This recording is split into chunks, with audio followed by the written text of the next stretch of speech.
Have you ever wondered why videos have names like 360p, 720p, or 1080p? What does that tiny letter P even mean? The number shows how many horizontal lines or pixels are stacked vertically on your screen. And the P stands for progressive scan, which means the image is displayed smoothly line by line. So, 144p has only 144 lines of pixels. That's why it looks blurry and blocky. 240p is slightly better.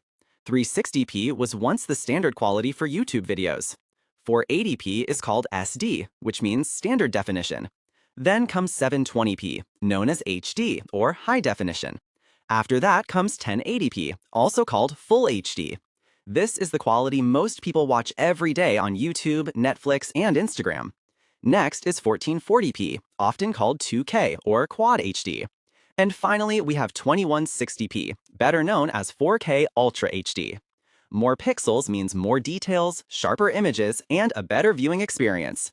So the next time you change your video quality settings, you'll finally know what those numbers actually mean. Follow for more simple facts that make technology easier to understand.